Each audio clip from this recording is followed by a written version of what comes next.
Immediately सूजी को केव के अंदर भेजा गया। रियान अब फाइनली जॉन के पैरों को तोड़कर उसे निकालने की सोचता है।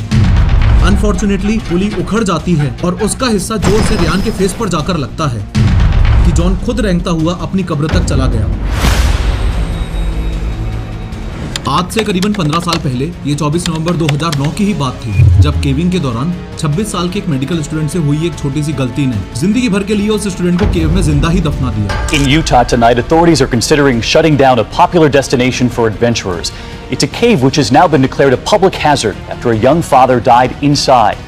He was trapped in the deep cave and frantic rescuers managed to pull him to the surface, but then something went terribly wrong. देखो, असल में हुआ कुछ ये था कि एक दिन इवनिंग में ये बंदा जॉन अपने भाई और कुछ फ्रेंड्स के साथ केविंग जाने का प्लान बनाता है। रात के करीबन 8 बजे ये 11 लोगों का ग्रुप अब यूटा की एक जानी मानी गुफा नटी पटी केव पहुंचते हैं। एक एक करके सब केव में एंटर होते हैं। सब कुछ सही चल रहा था कि सडनली जॉन, जॉश और उसके दो दोस्त एक बहुत ही difficult passage the birth canal में जाने का चैलेंज लेते हैं। ध्यान से समझना कि उन लोगों को जाना इधर राइट साइड था, लेकिन गलती से वो लोग चले इधर लेफ्ट साइड में गए। इन शॉर्ट उन्होंने ये गलत टर्न ले लिया और ये गलत टर्न उसे इतना भारी पड़ा कि उसे जान गंवानी पड़ी। ऐसा इसलिए क्योंकि उसे इस बात का बिल्कुल भी अंदाजा नहीं था कि आगे जाकर कोई और रास्ता है ही नहीं, और अनएक्सपेक्टेडली वो वहां फंस जाता है। 28 घंटों तक जॉन इस तरह से उल्टा फंसा रहता है और इसी पोजीशन में जिंदगी और मौत की जंग लड़ता है। 137 रेस्क्यूअर्स पूरी जान लगा के भी जॉन को नहीं बचा पाते हैं और सैडली जॉन को इसी केव में दफना दिया जाता है। आज की 3D एनिमेटेड वीडियो में हम स्टेप बाय स्टेप समझेंगे कि दुनिया का मोस्ट फेमस नटी पटी केव एक्सीडेंट क्या है, जॉन जोन्स के साथ एग्जैक्टली क्या हुआ था, इतने रेस्क्यूअर्स और सेफ्टी मेजर्स होने के बावजूद भी जॉन को क्यों नहीं बचा पाए। लेकिन हर बार की तरह शुरू से शुरू करते हैं। जनरली यूएसए, कनाडा एक्सेट्रा में हर साल थैंक्सगिविंग नाम का एक नेशनल हॉलिडे सेलिब्रेट किया जाता है।